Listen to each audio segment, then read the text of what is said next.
Okay, I gave you 2 worksheets to do today. First is called ants, because it's about ants. On Sunday, Walter noticed an anthill in his yard.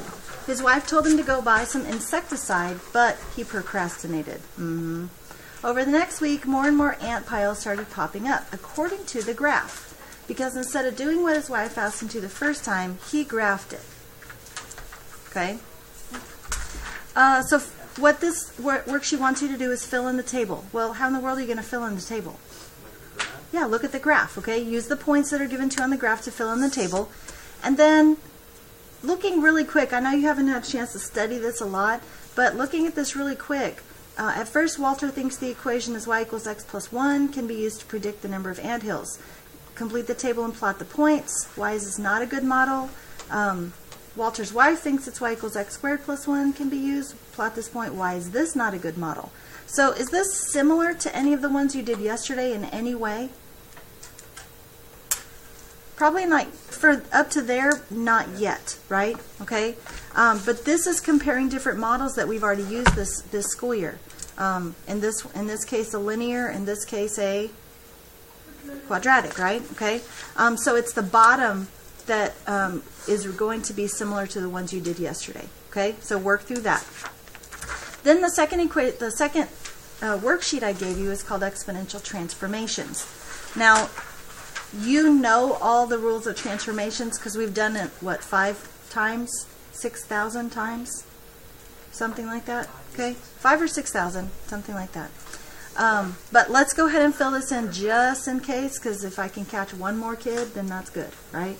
Okay, so here's the general form. F of x equals a times b to the x power plus k. What do you notice that we don't have this time? There's not an h, is there? Okay, not on this. We are going to add one in, okay, because we need to be able to handle things like that. All right, so let's go ahead and start talking about the a first. What happens when the a is greater than 1? Vertical stretch, absolutely.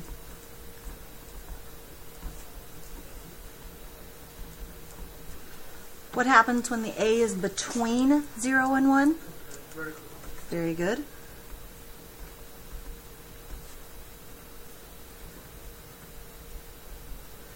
And what happens when the a is less than 0? Yeah, absolutely. It reflects. What does it reflect over? X-axis. Very good. Okay. Now that's phrased a little differently than we've phrased it in the past when we talk about transformations. Usually we say when a is greater than 1, it's a vertical stretch. When a is between 0 and 1, it's a vertical compression. Or when a is negative, it reflects over the x-axis, right? So do you see how those two things are the same? They're just presented in a different way. Yes? Okay. So it was the vocabulary issue I was hoping to make sure you guys are clear on, and it's obvious that you are. At least now. The rest of you are, right? Okay. So what happens if b is greater than 1? What happens if the base is greater than 1? This is not something we've ever had to deal with before in transformations. This is very specific to exponential transformations. Okay? How about if you look back at your worksheet from yesterday? Take it out real quick and look back at your worksheet from yesterday. What do you notice when the b value is greater than 1?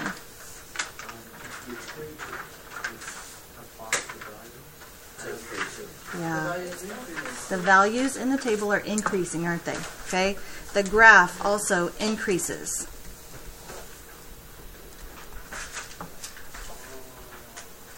Increases. Okay? Now, I also want to write it increases left to right. Okay? Increases left to right. And the reason I want to write it increases left to right because just to make sure that we're together. All right? This has a very specific name. This is called exponential growth. Does that make sense? If it's increasing from left to right, does it make sense that it would be something about growth? Okay, so tell me what happens if B is between 0 and 1. It decreases from left to right.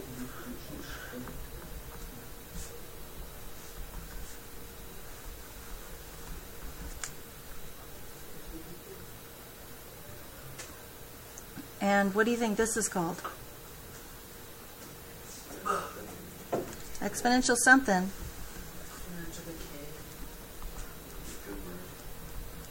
That's a very good word, and it's also the name of your worksheet from yesterday, right? Growth and decay. Excellent, excellent. So we're putting stuff together, right? Good. All right. We're gonna. Did you notice how I left some room right here? Okay, we're gonna have to come back and fill something in there, but I need it to make sense first. I don't want to just tell you. I want you to figure it out. Okay. So we will come back there in a little while. Okay. Go to the K's. You guys are really good at this, at the K's. What happens when K is greater than 0? Shift up. Please remember your F's. What happens when K is less than 0?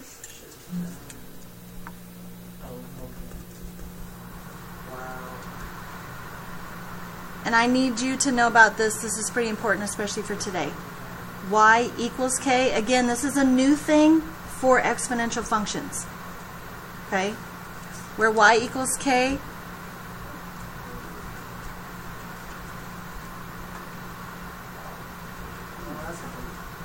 there is a horizontal asymptote.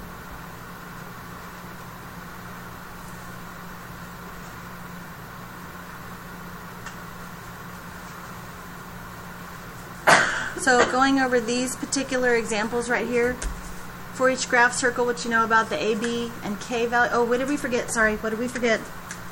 The H, right? The H would be right here. Minus H. What? Why is there a minus H? What does the minus H usually do? Or what does the H usually do? Causes a horizontal shift, right? For whatever reason, they didn't put that in their notes. But I still want you guys to know about that, because we've had to know about it for linear, for quadratic, for square root, for all the other stuff we've talked about, absolute value and radical and everything like that, okay? So I don't want to leave it out for this one. So let's say when, how do we want to say? When H is greater than 0. So when it looks like X minus H, where does that move? Right. It shifts right. And what about when H is less than 0, so that it looks like X plus H? Where does that go? Shifts left.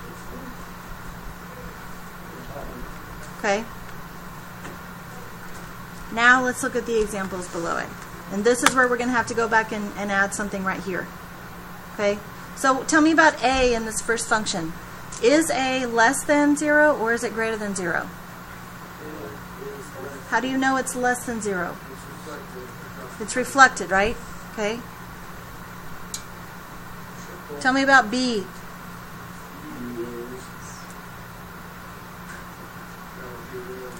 It's less Less than 0. No. It's greater than 1. It's greater than 1. Okay? So this is what we have to fix. Because I said if it increases, then B is greater than 1. Does this look like it's increasing? Okay, this example right here is an example of decay. And this right here is an example of growth. Which one does this look like? Neither. All right? However, what you told me was that A right now is less than 0, so it caused a reflection over the x-axis. So it used to look like that without the reflection, right? So should that be growth or should that be decay? That should be growth, okay? And growth says it is increasing, so B should be greater than 1. So how can we write this to know we have to be careful about the A? What do you mean to write? Like cuidado or something? I don't know if that means Caution. caution. Be careful. That's Spanish. Okay? Write what you need to write to tell yourself to be careful right there. I'm just gonna say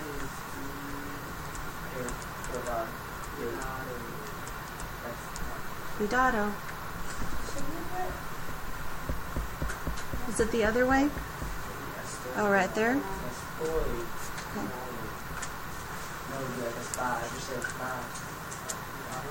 All right, so going back to this example right here, tell me about K. K is less than, greater than. Oh. K equals 0. There's no horizontal shift, or excuse me, there's no vertical shift at all right there. I said there's no vertical shift at all right there.